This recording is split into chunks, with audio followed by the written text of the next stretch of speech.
Hello everyone. This video will show how to change point-slope form equation of a line to its equivalent slope-intercept form. So pretty much we're given the point-slope form of the form y minus y sub 1 equals m quantity x minus x sub 1, and we're going to transform it to its equivalent slope-intercept form y equals mx plus b.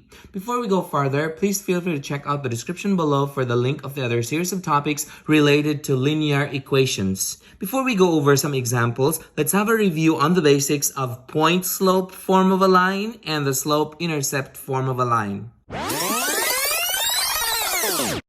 So if we are given the slope of a line and a point, we label this as x1, y1.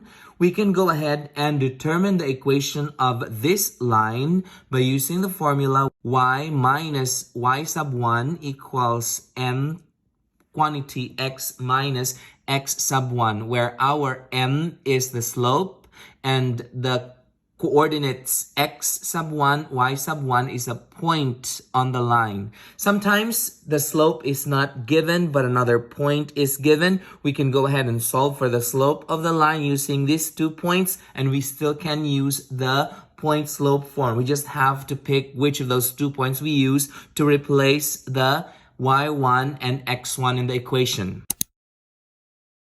So if we are given a point that touches the y-axis at 0b, this is our y-intercept. And if we are given the slope of this line, then we can go ahead and use the formula y equals mx plus b, where our m is the slope, the b is the y-intercept.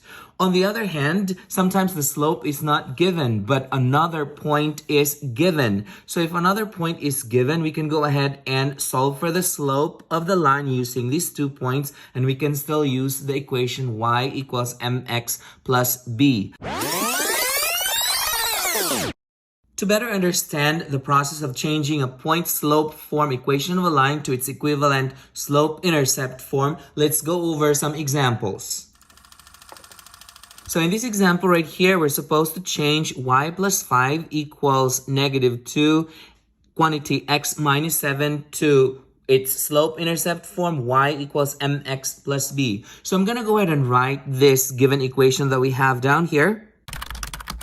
To change this to its equivalent y equals mx plus b form, what we do is we distribute the negative 2 to each of the terms inside the parentheses to get rid of the parentheses. So we distribute this negative 2 to the x, and at the same time we distribute that or multiply it also to the negative 7, so that this equation would come out y plus 5, and that is negative 2 times x is negative 2x.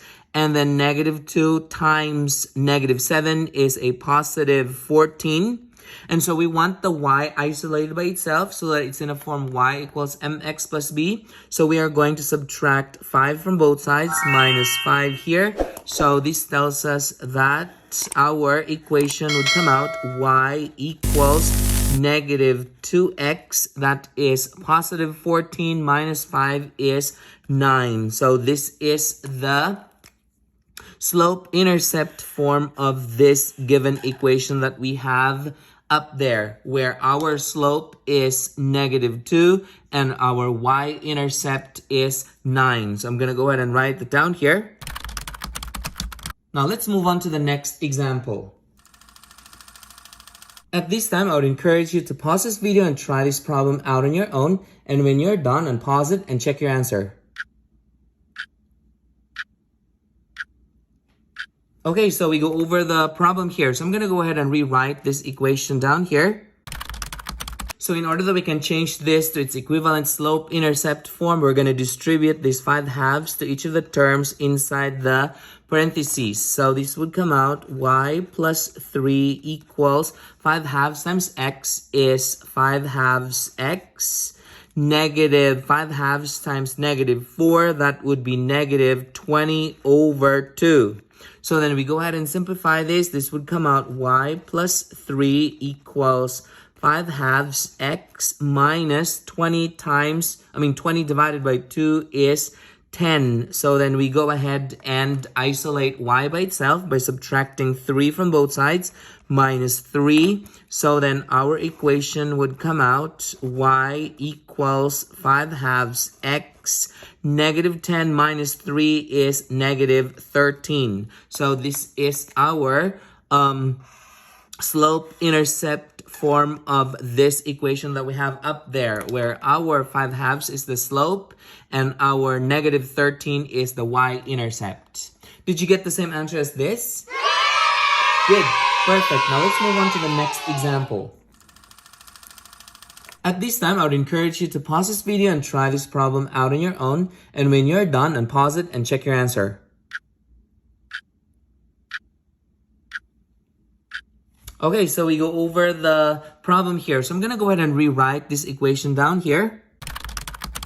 So again, in order that we can come up with an equivalent slope-intercept form for this, we're going to distribute the slope negative 3/4 to each of the terms inside the parentheses. So this would come out y minus 5 equals negative 3/4 x, and then that is negative 3/4 times 2. This would come out negative 6/4.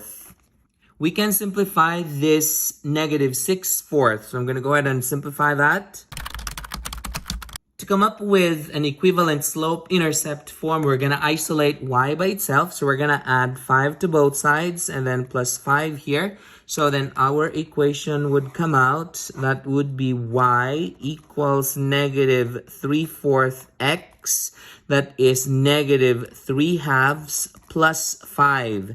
Now, please notice that this negative 3 halves and 5 cannot be added because they don't have the same denominator. So what we do is we are going to multiply 5 by 2 over 2. So whatever the denominator of the other one, that's the one that we multiply. So then this equation would come out.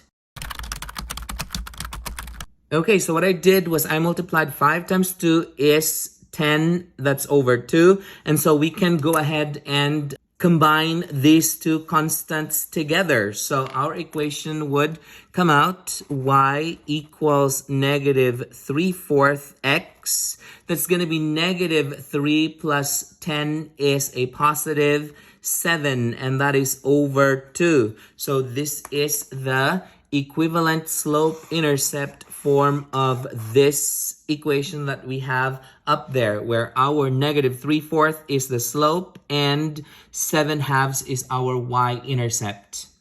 Did you get the same answer as this? Good. Perfect. If you find this video helpful, hit like and subscribe for more math videos. See ya!